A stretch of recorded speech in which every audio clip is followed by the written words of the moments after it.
जय जय रघुवीर समर्थ। शुका सारिखे पूर्ण वैराग्य जाचे, वसिष्ठा परिज्ञान योगेश्वराचे, कवी वाल्मिका सारिखा मान्य ऐसा, नमस्कार माझा सद्गुरु रामदासा। जय जय रघुवीर समर्थ। श्रीराम। बुद्धिदे रघुनायका हा विचार आपण गेले 2-3 दिवस पाहत आहोत। काल आपण पाहण्याचा प्रयत्न केला, संसार नेटका नाही, उद्वेग वाटतो जीवी, परमार्थ आकळे नाकी, बुद्धी दे रघुनायका। आणि यामध्ये संसार नेटका नाही याचा थोडा आपण विचार आज पाहूया।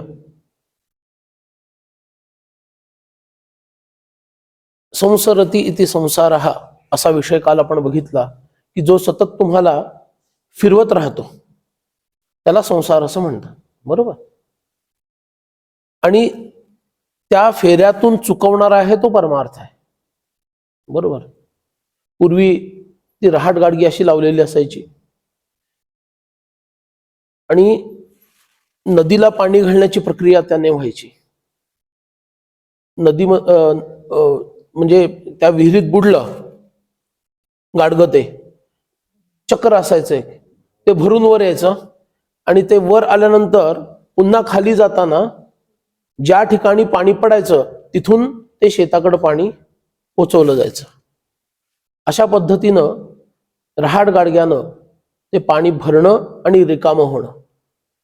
पाणी रहाट गाडग्याचं ते गाडगं म्हणजे देह समजा, पाणी भरणं म्हणजे जीवन समजा, तसंही आपण पाण्याला जीवनच म्हणतो। आणि पाणी निघून जाणं म्हणजे मृत्यू समजा। आणि हे चक्र सतत चालू आहे, सतत ते चाललेलं आहे, त्यालाच संसार असं म्हणतात। म्हणून संसार संपणं, तो शेवटचा जन्म माझा असणं, हे परमार्थाचं उद्दिष्ट आहे। अध्यात्मविद्येचं उद्दिष्ट काय आहे की माझा जो कुठला जन्म आहे हा अंतिम जन्म व्हावा, ठरावा, आणि त्या जन्माच्या योगानं मी पुन्हा जन्म घेण्यास बाध्य होऊ नये।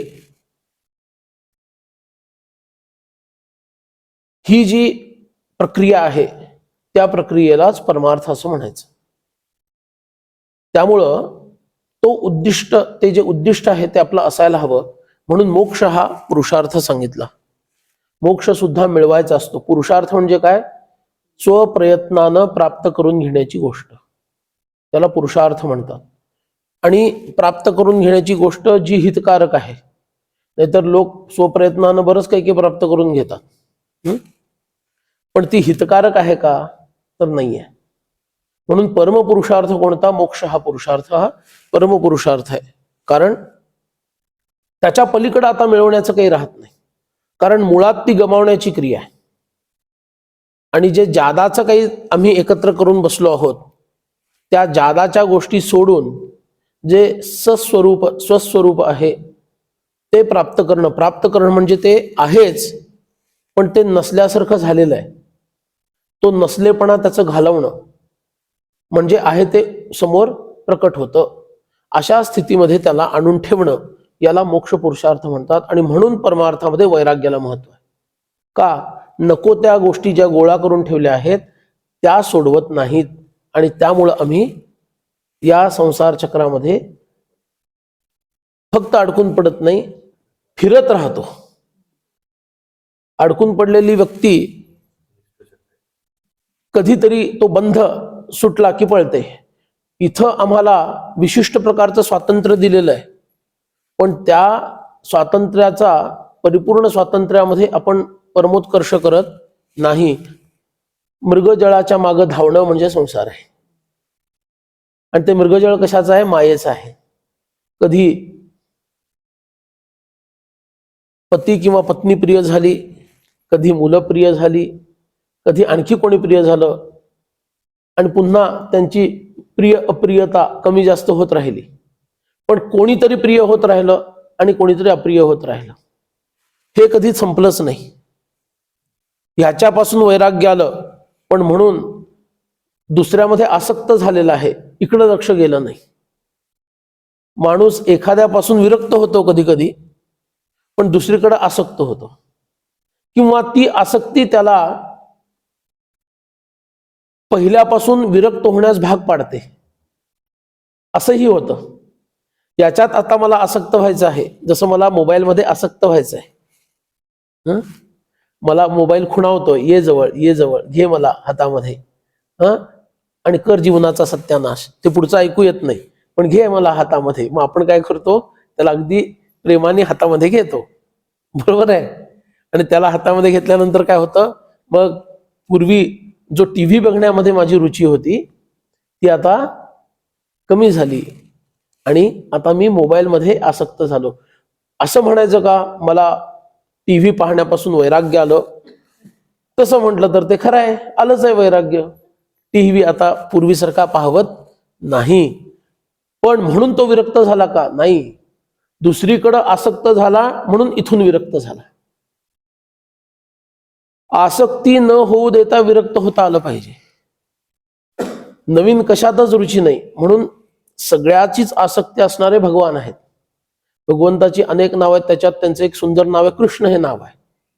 त्या नावाचा अर्थ काय? जो आकर्षून घेतो स्वतःकडं. कृष्ण म्हणजे काळा, हा एक सामान्य अर्थ झाला. काळा पण रंग कसा आहे? त्याच्यात सगळे रंग मिसळले की काळेच होतात. तो शेवटचा रंग आहे, त्याच्यात सगळं मिसळलं की काळं होऊन जातं. कृष्ण शब्दाचा अर्थ काय? आकर्षित करणारा. एकदा त्याचं आकर्षण मला लागलं की मग खऱ्या अर्थानं मी या संसारापासून विरक्त होतो. आत्ता पण विरक्त या शब्दाचा विरक्त एवढाच जर वाच्यार्थ घ्यायचा झाला तर आत्ताही आपण विरक्त आहोत. जितके संत विरक्त आहेत तितकेच आपण विरक्त आहोत. तुम्ही म्हणाल बुवा काय वेळ लागलं की काय तुम्हाला? पण हे माझं वाक्य मी अजिबात मागे घेणार नाही. जितके संत विरक्त तितकेच आम्ही विरक्त आहोत, फक्त कुणाच्या बाबतीमध्ये? आम्ही भगवंताच्या बाबतीत विरक्त आहोत, संत संसाराच्या बाबतीत विरक्त असतात. तेव्हा विरक्ती आम्हाला नवीन नाहीये. कुणाच्या बाबतीत विरक्ती हे आमच्यासाठी नवीन आहे. तोच अभ्यास आपल्याला करायचा आहे. म्हणजे वैराग्य हा आपल्यासाठी नवीन विषय नाहीये. भगवंता बाबतीत जे कडकडीत वैराग्य आपलं आहे, तर ते कडकडीत वैराग्य हळूहळू कमी करत करत भगवंताबद्दलची आसक्ती वाढवली पाहिजे. म्हणून संसार नेटका नाही हे सद्भाग्याचं लक्षण आहे का दुर्भाग्याचं आहे? सांगा. परमार्थाच्या दृष्टीनं विचार केला, संसार नेटका नाही हे सद्भाग्याचं लक्षण आहे की दुर्भाग्याचं आहे? परमार्थाच्या दृष्टीनं दॅट इज अ कॉम्प्लिमेंट. जसं तुकाराम महाराजांचं चरित्र आपण बघितलं, काय दिसतं? संसार नेटका नाही. पण आमची अवस्था काय होते? आमचा संस्कारही नेटकाच नसतो, कारण मुळात संसार मुळीच नासका हा त्याचा स्वभाव आहे. नासणं हा संसाराचा स्वभाव आहे. अपूर्ण असणं हा संसाराचा स्वभाव आहे. अतृप्त ठेवणं हा संसाराचा स्वभाव आहे. तृप्त झालेला माणूस शांत होईल की अशांत होईल? शांत होईल ना. जो तृप्त झालाय तो शांत असेल. पण संसार शब्दाचा अर्थ काय? संसरती. तो पळवतच ठेवतो. ज्याला पळवत ठेवायचा आहे त्याला दुसऱ्याला शांत करून चालेल का? तो अशांतच तुम्हाला ठेवणार, अतृप्तच ठेवणार. आणि अतृप्त ठेवणे हा त्याचा स्वभाव असल्यामुळं अशा त्या संसाराच्या माग जो लागतो त्याला मूर्ख म्हणायचं. काय म्हणायचं? मूर्ख. आणि जितके जितके त्याच्या मागं लागलेले आहेत धावणारे, ते सगळे काय आहेत? मूर्ख किंवा महामूर्ख. त्याच्या पुढचे अतिमूर्ख. जे काही म्हणायचं ते म्हणू शकतो. बघा, दासबोधातलं एक ओवी आहे. परम मूर्खा माझी मूर्ख, जो संसारी मानी सुख, या संसार दुःखा ऐसे दुःख आणिक नाही. त्याला तुम्ही जसं म्हटलं तसं परम मूर्ख समर्थांनी म्हटलं. परम मूर्खा माझी मूर्ख, जो संसारी मानी सुख. संसारात सुख मानणारा हा सगळ्यात मूर्ख, महामूर्खाचाही महामूर्ख आहे. इतकं जर संत आपल्याला ठोकून बडवून सांगत असतील आणि तिकडं जर आम्ही दुर्लक्ष करत असू तर आम्ही परममूर्खातलेही परममूर्ख ठरणार की नाही सांगा. आपल्या बरेच संत जे आहेत संसारीच होते. ऋषी पण त्यांनी पण सगळ्यांनी, मला वाटतं तेवढं मला माहित नाही, पण ते पण संसारीच होते. हो, पण इथं संसार शब्दाचा अर्थ काय घ्यायचा? ते प्रपंचिक होते की संसारी होते? ते प्रापंचिक होते. त्यांनी प्रपंच कर्तव्य बुद्धीनं केला. जे कर्तव्य बुद्धीनं प्रपंच न करतात, त्याच्यात गोडी मानतात, त्यांचा संसार असतो, तो त्यांच्या मागे लागतो. जे फक्त कर्तव्य बुद्धीनं करतात, जे कर्तव्य बुद्धीनं करतात, तो प्रपंच ठरतो, तो संसार ठरत नाही. संसार म्हणजे काय? सारखा मागं लागणारा. प्रपंच मागं लागत नाही. प्रपंच कर्तव्यपूर्ती झाली की तुम्ही परत बाजूला होता. पत्नीच्या प्रति कर्तव्य, मुलांच्या प्रति कर्तव्य, पतीच्या प्रति कर्तव्य, मित्रांच्या प्रति कर्तव्य, हे सगळं करताना आत्मकर्तव्य विसरू देत नाही, तो प्रपंच. आणि संसार आत्मकर्तव्याकडे अजिबात बघायचं नाही, फक्त आमच्याकडे बघायचं. मग ते कर्तव्य राहत नाही, ती आसक्ती बनते. मला भगवंतच मिळवायचं आहे, मी गृहस्थाश्रमी असेन अथवा मी ब्रह्मचारी, संन्यासी, यापैकी कोणी असेल, प्रत्येकाला भगवत प्राप्ती हेच करायची. गृहस्थाश्रम हा एक मधली पायरी आहे. गृहस्थाश्रम ही एक मधली पायरी आहे. थेट संन्यासात उडी मारता येत नाही किंवा आजीवन थेट ब्रह्मचारी राहता येत नाही. अशा लोकांसाठी ती केलेली एक तात्पुरती व्यवस्था आहे. त्याला तात्पुरती म्हणूनच पाहण्याची बुद्धी असायला हवी. पण आम्ही त्याला तात्पुरती अशी करून ठेवलेली आहे, तात्पुरती राहिलेली नाही. पूर्ती त्याला इतकं महत्व दिलं की ह्याच्यातच आमची पूर्तता होणार आहे जीवनाची, अशी अवस्था आम्ही त्याला आणून ठेवलेली आहे. म्हणून तर संसार मुळीच नासका, परी करावा नेटका, नेटका करिता फिका होत जातो. तो नेटका केला म्हणजे संसाराचं रूपांतर प्रपंचात होणार. ठीक आहे. आणि हा प्रपंच मग आपण नीट पद्धतीनं करू शकतो. नाहीतर मग प्रत्येक गोष्टीमध्ये आसक्ती, प्रत्येकामध्ये आसक्ती, याला काही अर्थ नाही. अनासक्त कसा करायचा? वसुदेवांनी केला तसा. 6 मुलं मारली गेली. किती विरक्तपणे वसुदेव राहू शकले त्या काळ. किती अवघड गोष्ट आहे. आपल्या डोळ्यासमोर मूल मरताना बघायचं आणि परत तिथंच राहायचं. 7व्याचं संकर्षणच झालं आणि 8वी मुलगी अदलाबदल झाली ना. आपल्याला ह्या सगळ्या कथा माहित आहेत, त्यामुळे त्याच्यात जायला नको. 8वी मुलगी यशोदेची घेऊन आले आणि आपलं बाळ ठेवून आले. पण ती 8वी मुलगी परत आली, पण तिला पण ही मुलगी ह्या कंसाला दिली. ही मुलगी तरी आता हिला तरी सोडा असं म्हटलं. त्यांनी सोडलं नाही. पुढं जे व्हायचं ते झालं, हा वेगळा विषय. ती काही मारली गेली नाही, कारण ती योगमायाच होती. ती कसली मारतोय तो? तीच त्याला मारणार आहे पुढं. पण इतक्या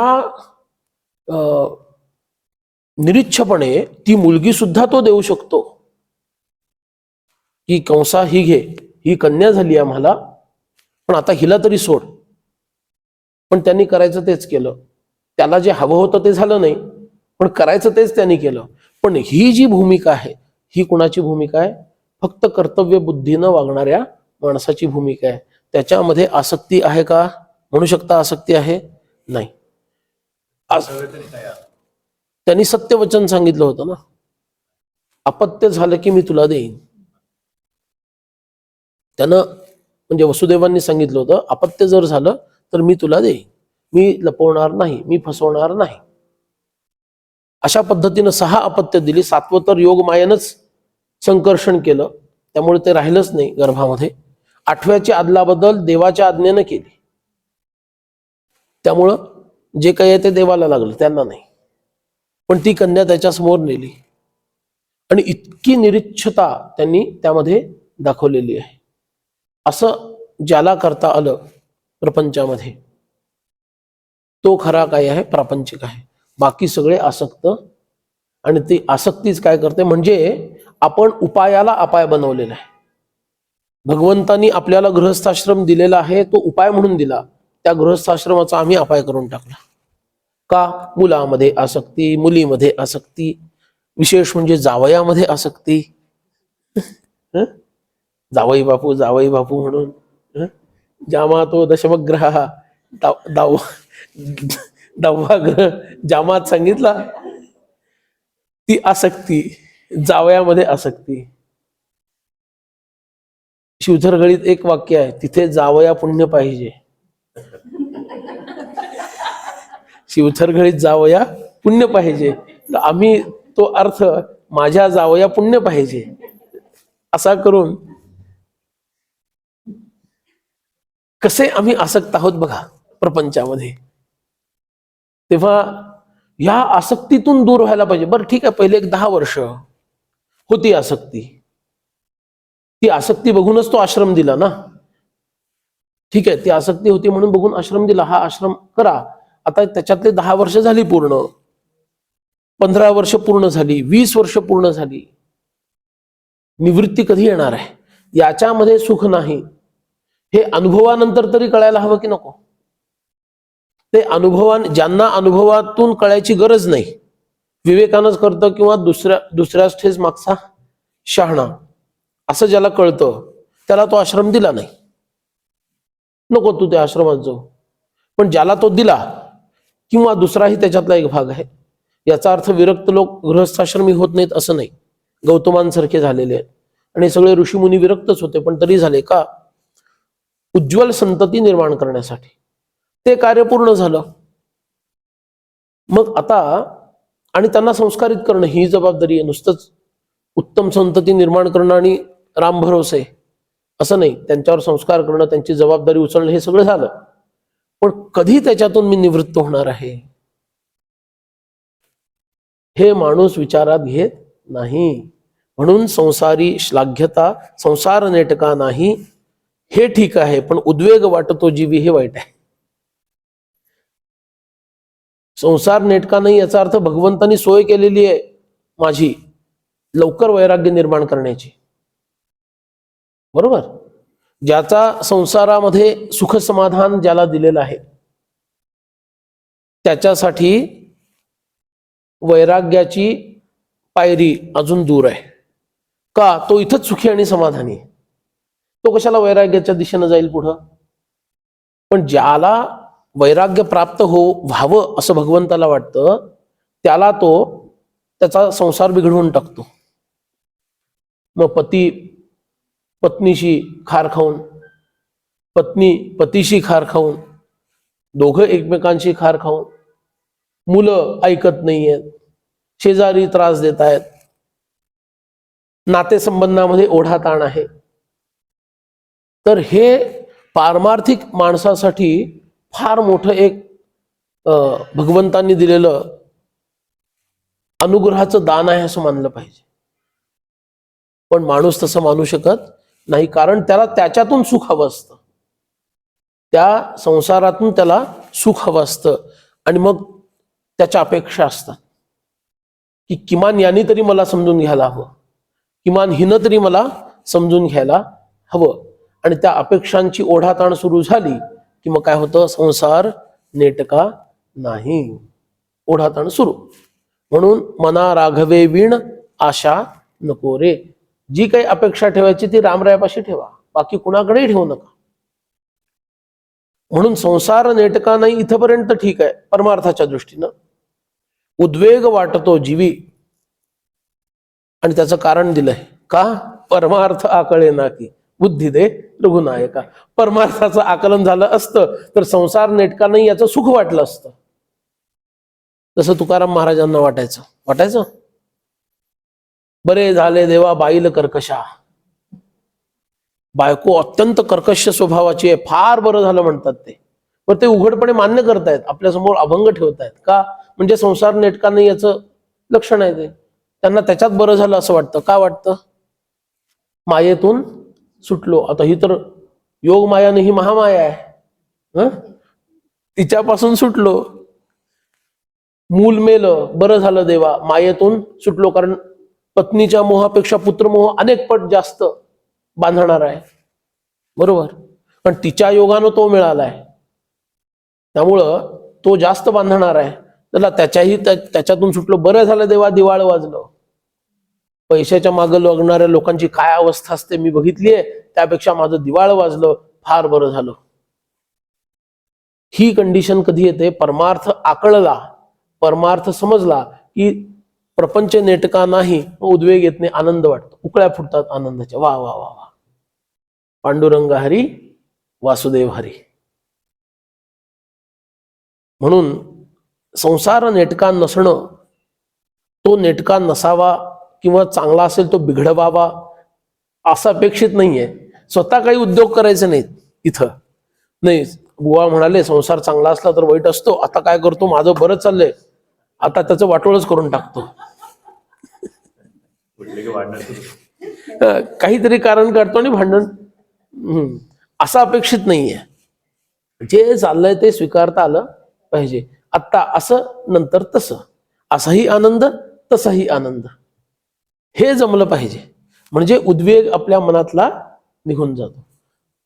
मग ते पुढे म्हणतात, लौकिक देईना पूर्वीना कोणी, उगेची जन हासती.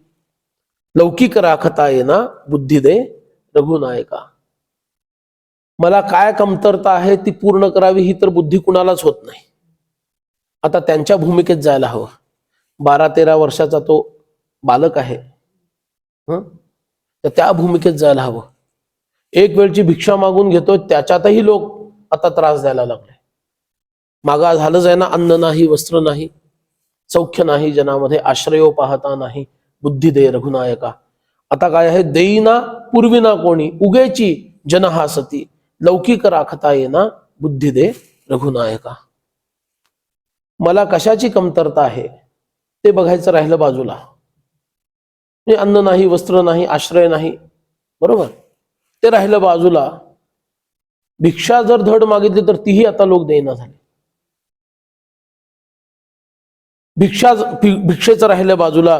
एखादा ग्रंथ मला द्या, मी तो लिहून आणतो म्हटलं, हा अभ्यासार्थी आहे, हा विद्यार्थी आहे. आपण सध्याचे विद्यार्थी म्हणतो, शब्द वापरतो. आमची मुलं विद्यार्थी नाहीत, लक्षात घ्या, ती फक्त परीक्षार्थी आहेत. कळलं? आत्ताची सगळी मुलं, मग ते इंटरनॅशनल स्कूल असेल, नंतर इंटरप्लॅनेटरी स्कूल असेल कुठली, म्हणजे परलोकातले पण कोणी येऊन शिकवत असतील माहिती नाही आता. अशीच शाळा असेल, इंटरप्लॅनेटरी स्कूल, आता ही पुढची काढायला पाहिजे. अशा कोणत्याही स्कूल सध्याच्या असोत, किंवा आपली साधी, आता त्या शाळात जातात मुलं की नाही माहिती नाही, बंदच पडत चालले आहेत. नगरपालिका, महानगरपालिका याच्या शाळा, ती असो, कुठल्याही प्रकारच्या, कशाही प्रकारचं शिक्षण आम्ही आमच्या मुलांना सध्या देत असू, ते विद्यार्थी नाहीत, ते फक्त परीक्षार्थी आहेत.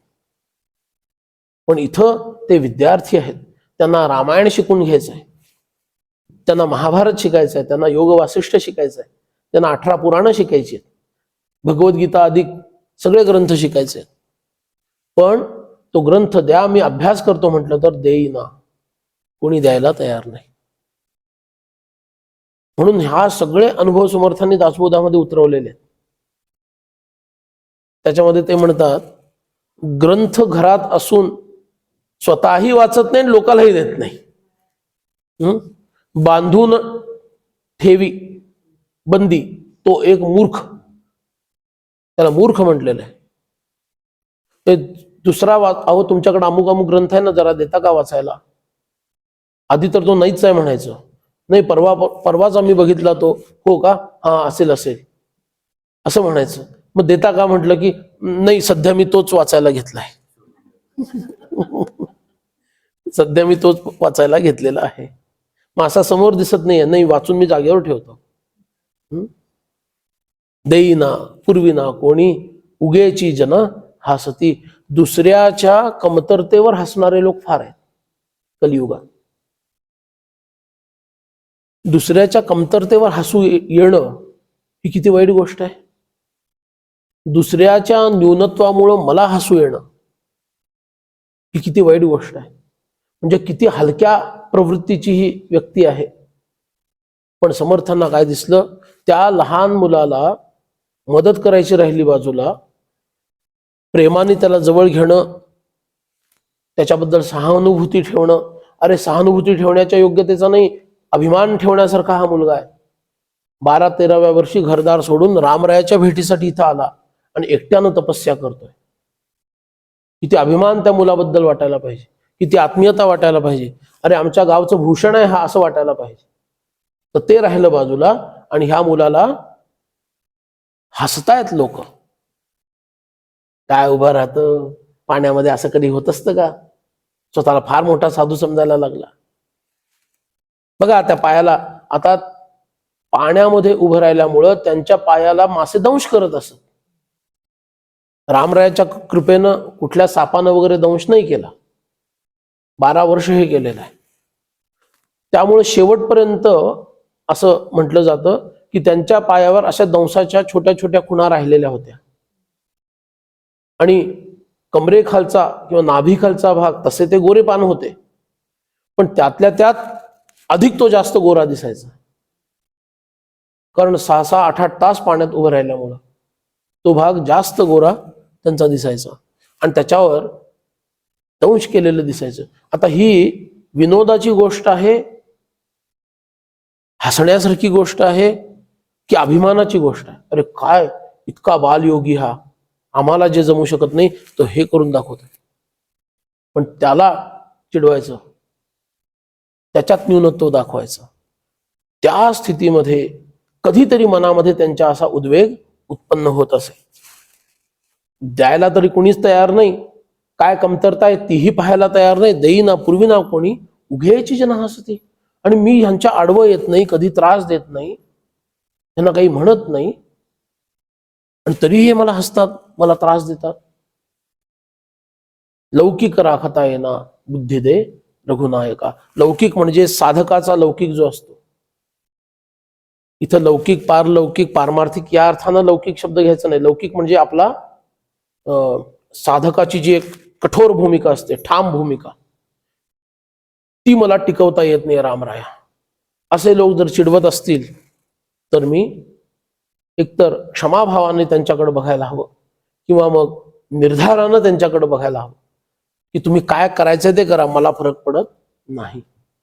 पण असं मला वागल्याचं वाटत नाहीये. कदाचित मी त्यांच्या समोर तसं वागू शकत असेन, पण इथं एकांतामध्ये पुन्हा गुहेत येऊन बसलो की त्या गोष्टी मला आठवायला लागतात, त्यांचे टोमणे मला आठवायला लागतात.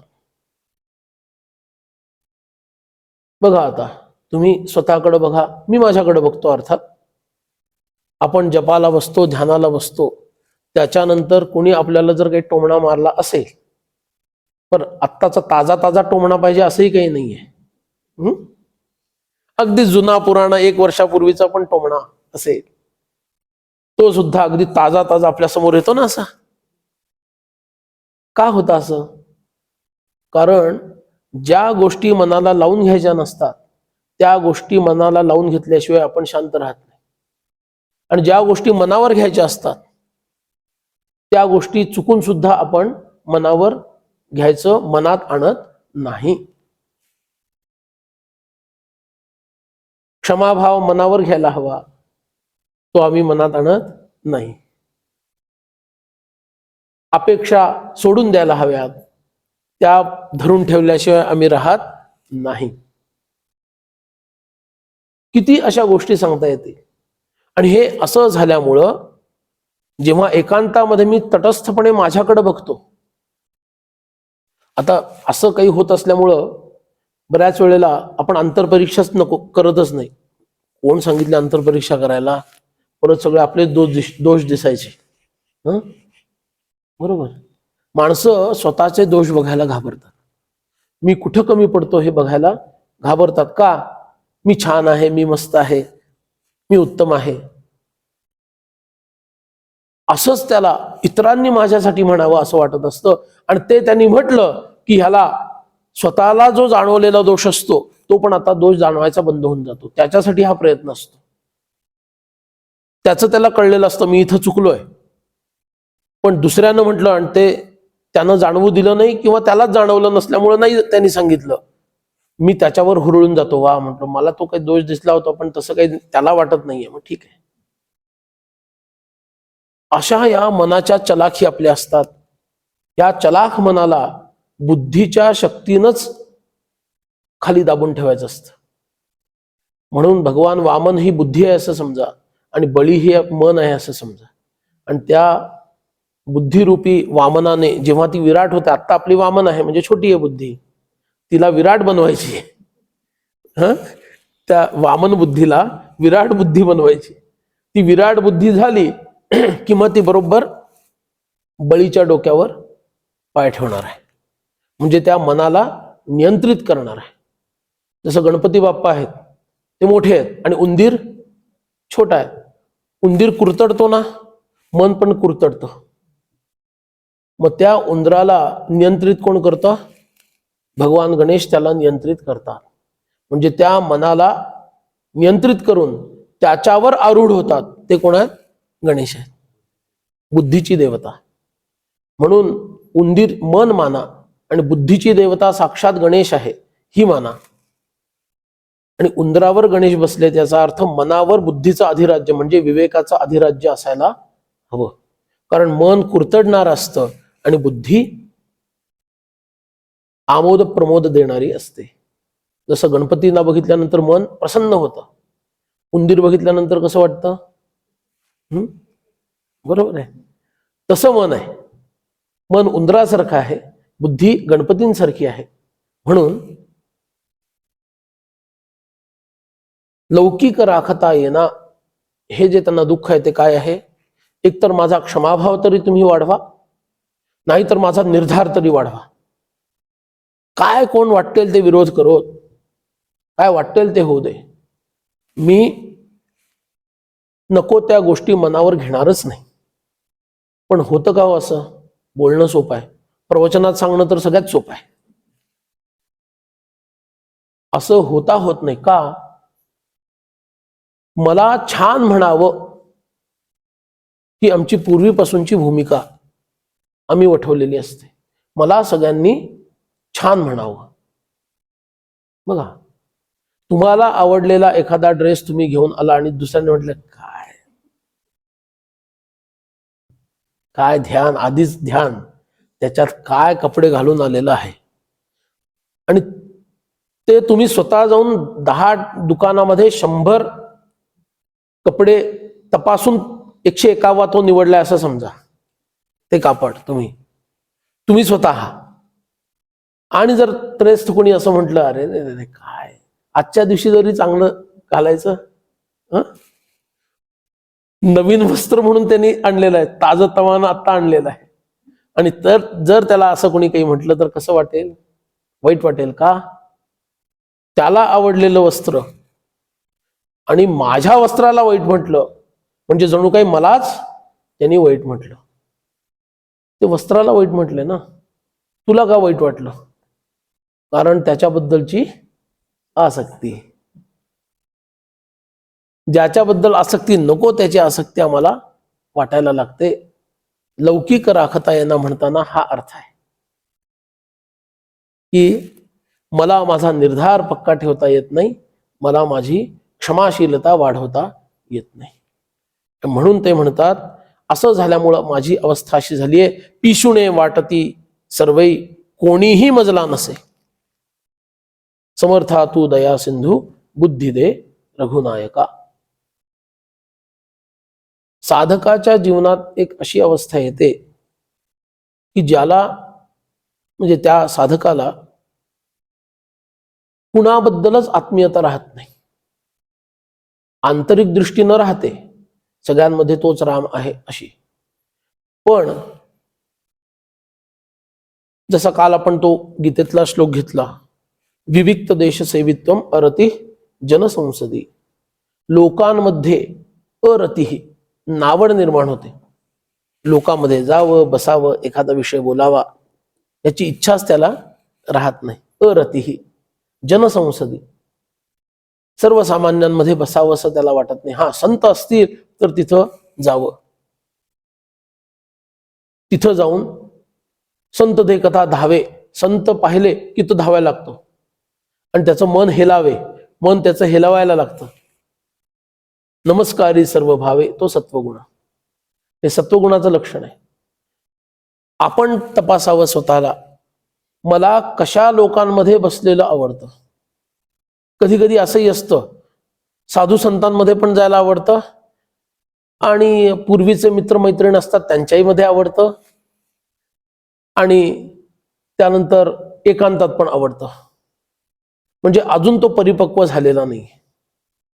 साधू संतांमध्ये जायला आवडत नाही ही वाईट अवस्था आहे, पण त्यांच्यातही आवडतं, सर्वसामान्यांमध्येही आवडतं आणि एकांतातही आवडतं, असेही काही स्थिती येऊ शकते. तेव्हा त्याचा प्रवास तिकडे सुरू आहे. आता त्यांनी काय प्रयत्न केला पाहिजे, आता त्याला संतांकडची आवड वाढली पाहिजे आणि सर्वसामान्यांबद्दल नावड वाढली पाहिजे. याचा अर्थ सर्वसामान्यांना तो तुच्छ मानतोय असं नाही, पण त्यांना जे विहित आहे ते मला विहित नाहीये आणि त्यांच्या विहितामध्ये मी जर घुसलो तर माझं विहित बिघडणार आहे, कारण दोघांमध्ये विरोधाभास आहे. मला बर्फ पण हवा आहे आणि त्याच वेळेला मला वाफ पण हवी आहे पाण्याची. एकतर बर्फ मिळेल नाही तर पाण्याची वाफ मिळेल, बरोबर ना. तो 3 फेज पॉइंट असतो तो सोडून द्यायचा. इथं 3 फेज, स्थूल म्हणजे सॉलिड, लिक्विड अँड गॅस, एका विशिष्ट टेम्परेचर आणि प्रेशरला आर ऑल को एक्झिस्टिंग असा एक पॉइंट असतो प्रत्येक ठिकाणी. तो विषय बोलत नाही आपण. एकतर तुला बर्फ मिळेल, नाहीतर तुला पाणी मिळेल, नाहीतर तुला वाफ मिळेल, असं आहे.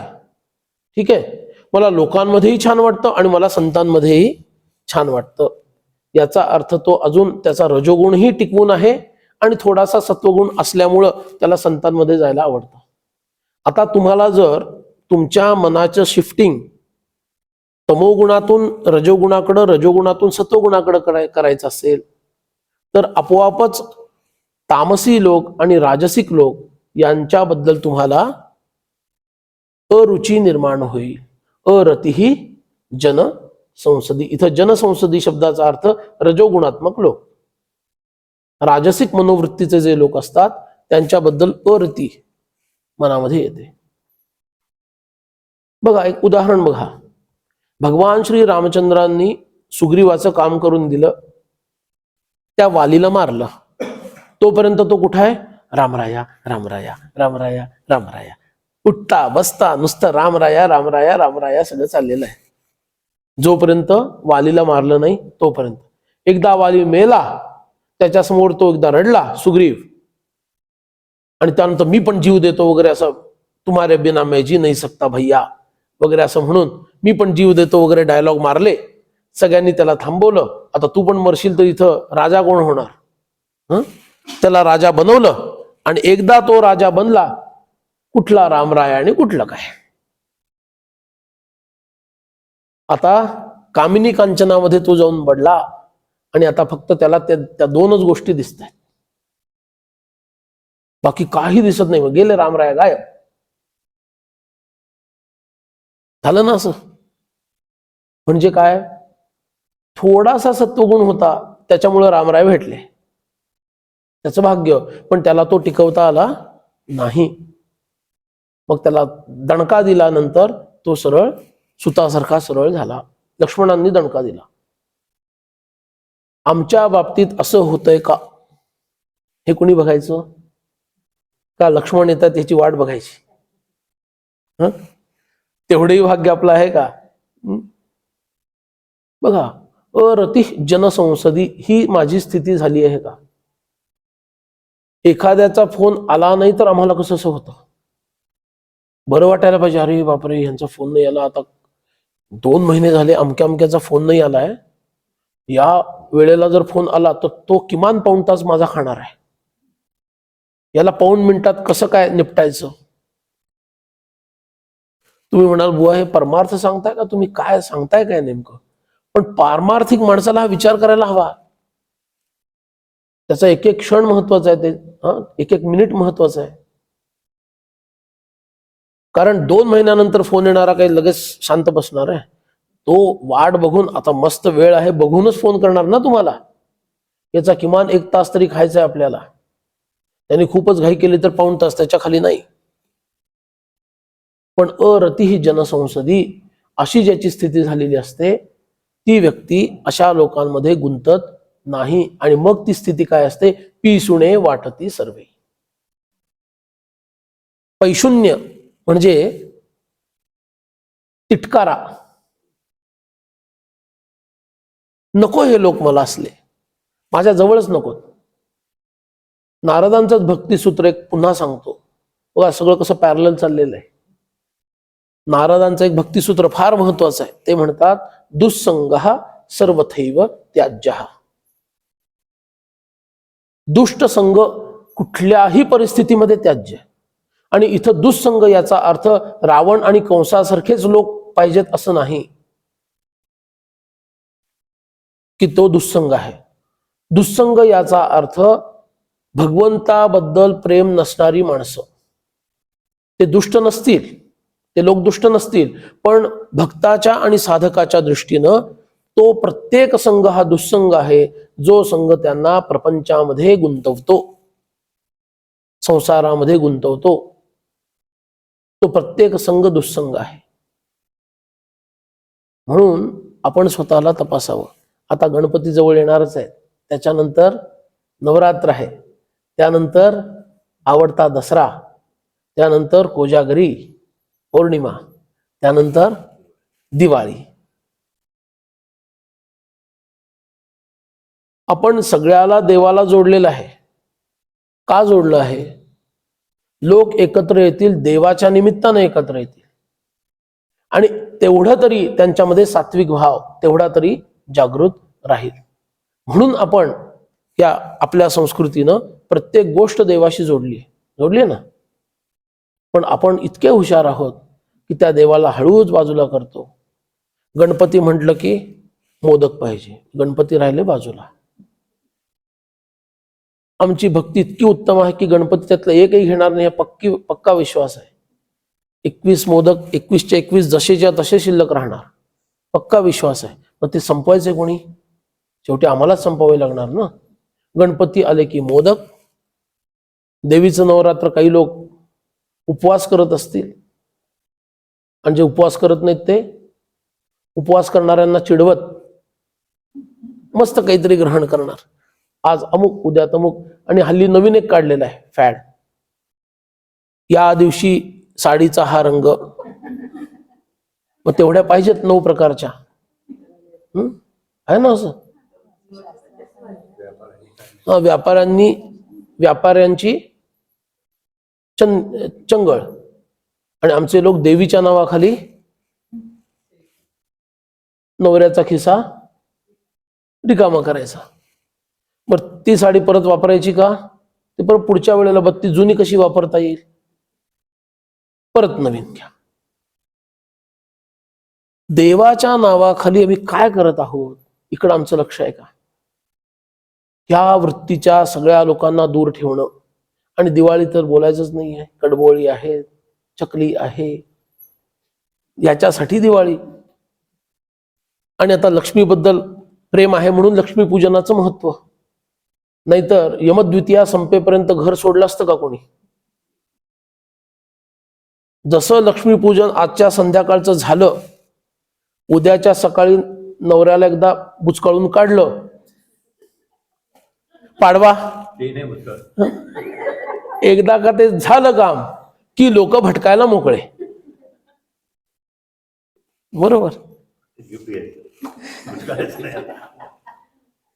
म्हणजे आमच्या संस्कृतीनं लोक एकत्र भगवंताच्या निमित्तानं यावेत अशी व्यवस्था लावलेली असताना रजोगुणी तमोगुणी लोकांनी त्याला अन्न वस्त्र याच्याशीच जोडलं. हे मला सांगायचं आहे. विनोदाच्या गोष्टी सोडून देऊ, अन्न वस्त्र याच्याशी जोडलं. म्हणून अरती जनसंसदी असं म्हणताना आता ही तुमची जबाबदारी आहे की लोक येणार, ठीक आहे, लोक आल्यानंतर तुम्ही भगवंताशी जोडलेले राहता की लोकांशी जोडलेले राहता हे तपासायचं काम कोणाचं आहे? साधक म्हणणाऱ्यांचं आहे. म्हणून पिसुणे वाटती सर्वई कोणीही मजला नसे. माझं म्हणणार असं ह्याच्यातलं कोणीही मला नाहीये. आश्रयदाता कोणी नाही, प्रेमाची व्यक्ती कोणी नाही, माझ्याशी हितगुज साधेल असंही मला कोणी मिळालेलं नाहीये. पण समर्था तू दया सिंधू बुद्धी दे रघुनायका. माझं कोणीही नाही म्हटल्याशिवाय भगवंत माझा आहे म्हणणंच होत नाही. त्याच्यासाठी भगवंत कृपा करून आपल्याला एका अर्थानं अनाश्रित बनवतो, आश्रय विरहित बनवतो. कारण जोपर्यंत मला कुणाचा तरी आसरा आहे, जसं म्हणतो आपण बुडत्याला काडीचा आधार, तो काडीचा आधार आहे तोपर्यंत तो काडी सोडेल का? नाही सोडणार. माझ्या शक्तीनं मी माझं लज्जा रक्षण करेन असं जोपर्यंत त्या द्रौपदीला वाटत होतं तोपर्यंत तिने हातामध्ये ते वस्त्र धरलं, दातामध्ये धरून ठेवलं आणि ती प्रयत्न करत राहिली. म्हणजे तिला अंतिम नवरे तर काही कामाचे राहिले नाहीत. गॉन केस सगळे 5च्या 5 तिथंच आहेत, पण मान खाली घालून बसलेले आहेत, उपयोग नाही. पण एवढे मोठे कुरुश्रेष्ठ सगळे, ते कुरुश्रेष्ठ सुद्धा मानाखाली घालून बसलेले आहेत. आणि एकतर आंधळाच वरती समोर बसलेला आहे, त्याची मान वर आहे का? तर तो आंधळा आहे म्हणून, बरोबर ना? त्याचाही काही उपयोग नाही. आता मला कोण वाचवेल? आता मीच माझं रक्षण करते. प्रतिक्षिप्त क्रियेनुसार तिनं स्वतःचं रक्षण करण्याचा प्रयत्न केला, तोही अपूर्ण ठरला. तो ठरणारच होता. आणि मग शेवटी कुणाचाच आधार नाही हे जेव्हा आतमध्ये तुमच्या भाषेत बोलतो क्लिक झालं, त्यावेळेला जो सगळ्यांचा आधार आहे तो भगवान तिला आठवला. तोपर्यंत आठवलं का? तोपर्यंत माझे नवरे ते माझं रक्षण करतील. आता नवरे तर काही कामाचे नाहीत, कुरुश्रेष्ठ ते माझं रक्षण करतील, नाहीतर मीच माझं रक्षण करते. कोणीही मजला नसे हे सुद्धा साधकाचं परमभाग्याचं लक्षण आहे. साधकाच्या दृष्टीनं आत्ता त्यांना त्याच्यात दुःख वाटतंय, कारण लहान अवस्थेमध्ये, आणि एक मुग्धा शक्तीचा प्रयोग जे मागं सांगितलं मी, तो हा प्रकार आहे सगळा. पण जोपर्यंत आम्हाला कुणाचा तरी आधार वाटतो तोपर्यंत आम्ही योग्य मार्गाने पुढे जाऊ शकत नाही. म्हणून स्वतःवर असे काही प्रयोग करायला हवेत. बघेल रामराया, भोजनाचा प्रयोग करून बघावा, निवासाचा असा प्रयोग करून बघावा की नाही मला निवास नाहीये तरी पण मला राहता येतं का कधीतरी. लगेच करू नका जाऊ, हळूहळू पायरी पायरी वाढवत जायचं. आज रामराय देईल तर जेवण. गडावर तर आम्हाला इतका अनुभव की उत्सव काही असला, गडबड असते, नाश्ता राहून जातो, काहीतरी होतं, आणि भोजन वाढायची जबाबदारी असेल, ती सेवा असेल, 2, 2.5, 3 होतात दुपारच्या, कडकडीत भूक लागलेली असते. आणि त्या दिवशीचा अनुभव असा आहे, इतका आग्रह करून खायला घातलं जातं, इतका आग्रह करून खायला घातलं जातं, पुढचे 2 दिवस खायलाच नको होतात. हे काही सांगून ठरवून होत नाही, ते गुरुतत्व तिथं विद्यमान आहे, ते बरोबर ते काम करतं. उलट तर मी असं म्हणतो की त्यांना आज तुम्हाला आग्रह करून खायला घालायचं होतं म्हणून तुम्हाला तेवढं उपाशी ठेवलं. ही त्यांची म्हणजे त्यांचं अस्तित्व ते जागोजागी दाखवून देतात. माझं लक्ष तिकडं पाहिजे की ते आहेत माझ्या बरोबर, ते माझ्या बरोबर आहेत, सतत माझ्या बरोबर आहेत. पण असा प्रयोग आपण केला तर ते कळणार ना. पण आम्हाला हे आश्रय सुटत नाहीत. सगळे आश्रय माझ्या जवळ हवेत. कोणीही मजला नसे तुझ्याशिवाय असं आपण म्हणतो का कधी? कारण ते खरं नाही ना. असं म्हटलं तर तो म्हणेल काय थापा मारतोस, कोणीही मजला नसे. अरे एवढ्या सगळ्यांना जवळ घेऊन बसला आणि म्हणतोय कोणीही मजला नसे. बरोबर. त्यामुळं कोणीही मजला नसे, समर्था तू दया सिंधू, बुद्धी दे रघुनायका. भगवंत हा दया सिंधू आहे. तू माझी आता सगळी मेरी सब बिगडी तुम बनाव. भगवंता जे काही माझं बिघडलं आहे सगळं तू ठीक कर बाबा. कारण तू कसा आहेस, दया सिंधू आहेस, तू पतित पावन आहेस, तू शरण आहेस. जे शरण्य आहेत त्यांना तू शरणागती देणार आहेस. मी सुद्धा तुला शरण आलो आहे. ज्यांनी अहल्येचा उद्धार केला, सुग्रीवाकडून महाअपराध झालेला असताना सुद्धा त्याला क्षमा केली, बरोबर आहे. असे जे भगवंत आहेत ते माझं सुद्धा सगळं ठीक करतील हा विश्वास समर्थन इथं वाटतो.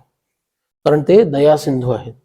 आणि दया सिंधू, दया शब्द परमार्थाच्या दृष्टीनं जर नीट बघायचा झाला तर ते दया कुणावर करतात? ज्यांनी दोन्ही हात वर करून तू माझा आहेस माझ्याकडे ये अशी हाक मारली, त्याच्यावर ते दया दाखवतात. आर्त भक्तांनाही ते दया दाखवतात, अर्थार्थींवरही ते दया करतात, जिज्ञासूंवर विशेष दया करतात आणि ज्ञानांवर तर कृपाच करतात. हे त्यांच्या दयेचं सगळं लक्षण आहे. दयाभाव हा भगवंताचा एक फार मोठा, त्याची एक माया शक्ती आहे. दया करण्याची जी शक्ती आहे ना भगवंताची, ही एक त्याची फार मोठी माया शक्ती आहे की तो दया दाखवतो. दया हे तुच्छता दर्शक इथं नाहीये. कारण दया कुणाकडे मागताय?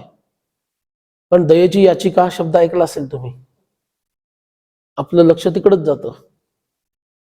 ती दयेची याचिका आणि ही दयेची याचिका याच्यामध्ये जमीन आसमानाचा फरक आहे. ती दयेची याचिका काय आहे? मी चुकलो, मला क्षमा करा. आणि इथं दयेची याचिका काय आहे? तू दया करणारा आहेस, तुझ्याशिवाय मला दुसरा कोणी नाहीये, तू मला आपलंसं करून घे. म्हणून तू दया सिंधू आहेस. त्या दयेतला एक थेंब जरी मला देशील तरी माझा उद्धार होईल. माझ्याकडे तुझं लक्ष जाईल आणि माझा उद्धार होईल. बुद्धी दे रघुनायका. भगवंतानं बुद्धी देणं हे सुद्धा आपल्यावर दया करणंच आहे. बघा विचार करून, भगवंतानं आपल्याला सद्बुद्धी देणं ही सुद्धा त्याची एक दयाच आहे आपल्यावरती. का? कारण आपण इतक्या ठिकाणी इतक्या चुका केलेल्या असतात, त्या आपल्याला माहीत पण नसतात, पण तरी सुद्धा तो तिकडं दुर्लक्ष करतो आणि खरंच याला सात्विक बुद्धीची ओढ आहे हे पाहून त्याचा पुरवठा तो करतो. ही त्याची दयाच आहे. नाहीतर सात्विक बुद्धी तत्काळ जागृत होणं हे फार दुरापास्त आहे. रजगुणाचा तमोगुणाचा इतका प्रभाव आपल्यावर आहे की ती सात्विक बुद्धी आपली जागी होत नाही. पण तरी सुद्धा भगवंत दया करून आपल्याला ती बुद्धी प्रदान करतो. पण दुसरं दायित्व आपल्यावर सोपवतो. ही सात्विकी बुद्धी मी तुला दिली, ती टिकवून ठेवणं हे तुझं दायित्व आहे. आणि बऱ्याच वेळेला आपण ते टिकवून ठेवायला कमी पडतो. निरूपणी हे सद्वृत्ती होते. सद्वृत्ती झाली म्हणजेच बुद्धी सात्विक झाली. वृत्ती बदल होणं ही सोपी गोष्ट नाहीये. वृत्तींमधला बदल हा फार वर्षांच्या अभ्यासानं आहे. पण कधी कधी उत्तम अधिकारी व्यक्तीकडून जर आपण श्रवण केलं आणि चित्त एकाग्र असेल, मनामध्ये खरंच जिज्ञासा असेल, तर समर्थ म्हणतात तसं निरूपणी हे सद्वृत्ती होते, हे खरंच होतं. पण पुढचं काय होतं? स्थळत्याग होता सवयीची जाते. आत्ता इथून मठातून चपला घालेपर्यंत सगळं गायब होतं. असं हो म्हटलं तर मला फार वाईट वाटेल, माझ्यासमोर हो म्हणू नका, बाहेर गेल्यानंतर हो म्हणा.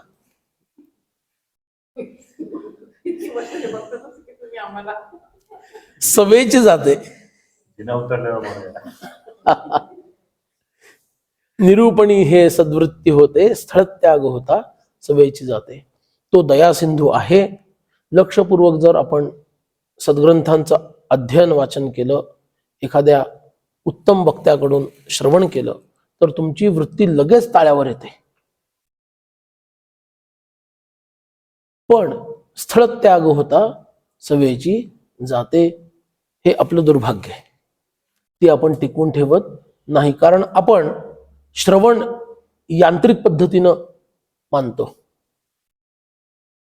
जर म्हटलं प्रवचन 4 ते 5 आहे, याचा अर्थ श्रवण 4 ते 5 आहे. याचा अर्थ 4च्या आधी नको, 5च्या नंतर नको, हाच अर्थ झाला ना. बघा, लक्षात घ्या, का जातं याचा विचार व्हायला हवा. निरूपणी हे सद्वृत्ती होते, स्थळत्याग होता सवयीची जाते, का जातं ते निघून? कारण आम्ही ते यांत्रिक पद्धतीनं स्वीकारलं आहे. त्याचं मनन करण्याची जबाबदारी आम्ही अजिबात खांद्यावर घेत, ती खांद्यावर घ्यायचीच नाही, मनातच घ्यायची असते. मनन मनातच करायचं ना. पण ते आपण करायचं ठरवतो का? नाही ठरवत. म्हणून बुद्धिदे रघुनायका याला जोडून समर्थातून दया सिंधू असा जर शब्द घेतला, तर सद्बुद्धी तो देतो, ही सुद्धा त्याची दयाच आहे. आणि म्हणून ते पुढे म्हणतायत, उदास वाटते जीवी आता जावे कुणीकडे, तू भक्तवत्सला रामा बुद्धी दे रघुनायका. इथं उदास वाटते शब्दामध्ये आपण ऐकून उदास व्हायचं नाही. कारण हा उदास आणि आपण व्यवहारात ज्याला उदास म्हणतो तो उदास, याच्यात खूप फरक आहे. उदास म्हणजे उद आस, उद म्हणजे वरती, आस म्हणजे बसणं. आसन शब्द ऐकलाय? आसन शब्द काय आहे? आसपासून झालेला आहे. त्याची मनोभूमिका सांसारिक अवस्थेपासून ऊर्ध्व दिशेला स्थिर झालेली असते, त्याला उदास असं म्हणतात. सांसारिक स्थितीपेक्षा त्याची मनोभूमिका उच्च अवस्थेवर स्थिर झालेली असते. विरक्तीचा भाग आहे, विवेकाचा भाग आहे मुख्य, की तो प्रापंचिक गोष्टीकडं तटस्थपणे बघू शकतो, त्याच्यात लिप्त न होता, त्याचा स्पर्श होऊ न देता तटस्थपणे ती गोष्ट तो बघू शकतो. याला म्हणायचं उदास. आणि मग काय होतं? आता जावे कोणीकडे, कुठं जायची आता गरजच राहिली नाही. का? कारण त्यांच्यामध्ये रुचीच राहिली नाही त्या प्रापंचिक गोष्टीमध्ये. आता बघा, एक गोष्ट पहा, ज्या घरामध्ये तुम्ही राहता ते तुमचं राहतं घर आहे, आणि ते तुम्ही विकायचं ठरवलं आणि ते विकलं गेलं. आता ते घर तुम्हाला रिकामं करायचं, कारण तुम्ही आता लहान घरातून मोठ्या घरात चाललेले आहात, असं तात्पुरतं समजा. काय होतं तेव्हा? जोपर्यंत डील झाली नव्हती तोपर्यंत हे माझं घर आहे असं होतं. नंतर सह्या झाल्या, स्टॅम्प पेपर तयार झाले, सगळ्या गोष्टी झाल्या, आणि त्यानंतर त्यांनी पेमेंट केलं, माझ्याकडे ते आलं, मी ते कन्फर्म केलं, आता हे घर अमक्या तारखेला यांना द्यायचं. त्यानंतरची मनस्थिती त्या घराकडे पाहण्याची सारखीच असते. पण आत्ता घर तुम्ही ते सोडलेलं नाहीये. अजून 1 महिन्यानी किंवा 4 महिन्यांनी ते घर तुम्ही सोडणार आहात आणि ते एक्वायर करणार आहात. पण त्या 4 महिन्यांमध्ये त्या घरात कसं राहता, ती उदास स्थिती आहे. त्याच घरात राहतात ज्या घरात गेली 20 वर्ष तुम्ही राहिलात, पण ते पुढचे 4 महिने 2 महिने जे काही तुमचं राहणं आहे ते कसं राहणं होतं, आत्मीयता आहे, सोडायचंच आहे, नवीन घरात करू, सोडायचंच आहे, नवीन घरात पाहू, सोडायचंच आहे, नवीन घरात बघू. आता तिकडची आसक्ती सुरू झाली. ती आसक्ती न येऊ देता ही आसक्ती सुटलेल्या अवस्थेमध्ये जे तुमचं 1 2 1.5 2 3 4 महिने राहणं होतं त्याला म्हणायचं उदास वाटते जीवी. असं मला राहता यायला माझ्या डील न झालेल्या घरात पाहिजे. हा मोठा डील आहे.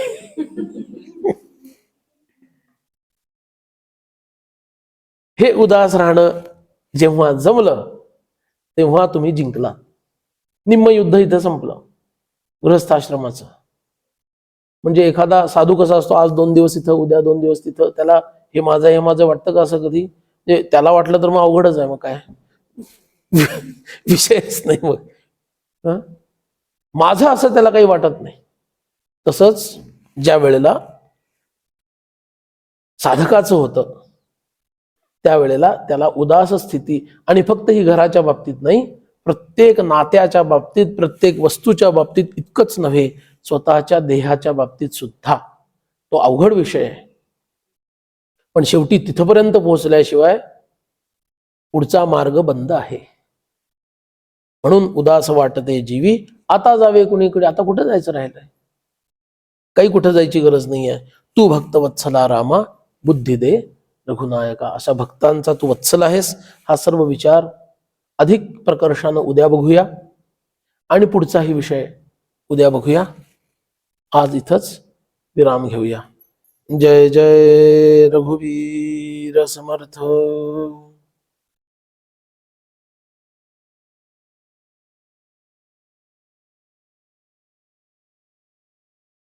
अध्यात्मावर अशीच माहिती मिळवण्यासाठी देव माझा चॅनलला सबस्क्राईब करा.